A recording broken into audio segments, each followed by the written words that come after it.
আমার কিন্তু মোমোর যে প্রথম ব্যাচটা ছিল সেটা কিন্তু খুব সুন্দর জানেন সেদ্ধ হয়েছিল, সেটাকেই হটপটে রেখেছি। এবার হচ্ছে সেকেন্ড ব্যাচটাও খুব সুন্দর সেদ্ধ হয়ে গেছে। এবার ভাবছি এই হটপটটাকে মানে হটপটের মধ্যে যে মোমোটা রয়েছে, দাঁড়ান এটাকে হচ্ছে রাইস কুকারের মধ্যেই ঢেলে এবার ঢাকনাটা বন্ধ করে রেখে দিব। তাহলে খাওয়া পর্যন্ত এটা একদম সুন্দর গরম থাকবে জানেন। আর মোমোটাও ভারী টেস্টি হয়েছিল। একটা মোমোটা অপেক্ষা করতে পারলাম না, টেস্ট করে দেখেছি। এই যে দেখুন ডিনার করার সময় এবার রাইস কুকারটা খুলে প্রথমে স্যুপটা ঢেলে নিয়েছি। আর আজকে হচ্ছে স্যুপের মধ্যে 2টো টমেটো পেস্ট করে দিয়েছিলাম।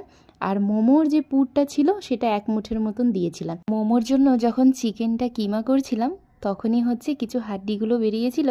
ও বলেছে হাড্ডিগুলো ফেলতে না, মোমোর স্যুপের মধ্যে দিয়ে দিলে নাকি খুব সুন্দর হবে টেস্টটা।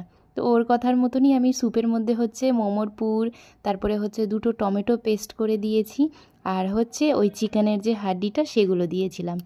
দারুণ সুন্দর হয়েছিল জানেন, স্যুপগুলো একদম পাতলা পাতলা, খেতে অপূর্ব স্বাদের হয়েছিল। আর ও হচ্ছে প্লেটের মধ্যে অল্প একটু সসটা ঢেলে দিয়েছে। এই ঝাল ঝাল চাটনির পাশে কিন্তু একটু মিষ্টি মিষ্টি সস থাকলে খুব ভালো লাগে। প্রায় যখনই আমাদের এখানে বাইরের ওয়েদারটা দেখি একটু ঠান্ডা ঠান্ডা আর বেশ বৃষ্টি হচ্ছে, তখনই কিন্তু আমি চলে যাই রান্নাঘরে এই মোমো বানানোর জন্য। আর আজকে মোমোটাও জানেন ভারী সুন্দর হয়েছিল খেতে।